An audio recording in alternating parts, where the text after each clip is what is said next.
రాష్ట్రంలో ఫాక్స్కాన్ కార్యకలాపాలపై సందిగ్ధతకు ఆ సంస్థ తెరదించింది.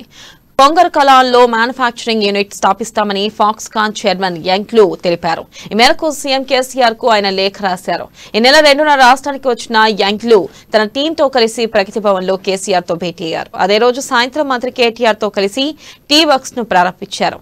ఇక ఆ మరుసటి రోజు ఆయన బెంగళూరులో పర్యటించడంతో తెలంగాణలో ఆ సంస్థ ఉంటుందా, కర్ణాటకకు వెళ్లిపోతుందా అనే అనుమానాలు తలెత్తాయి. వాటికి ముగింపు పలుకుతూ తెలంగాణ ప్రభుత్వ సహకారంతో వీలైనంత త్వరగా కొంగరకలాన్లో కార్యకలాపాలు ప్రారంభిస్తామని యంగ్లు పేర్కొన్నారు.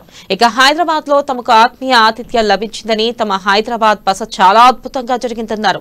తన బర్త్డే సందర్భంగా ప్రత్యేక గ్రీటింగ్ కార్డ్ ద్వారా శుభాకాంక్షలు చెప్పినందుకు కేసీఆర్ కు కృతజ్ఞతలు తెలిపారు. ఇక కేసీఆర్ విజన్ అద్భుతమని, తమతో కలిసి పనిచేయడానికి కొత్త స్నేహితులు లభించాడని కొనియాడారు. తన అతిథిగా తైవాన్ కు రావాలని కేసీఆర్ ను యంగ్లు ఆహ్వానించారు.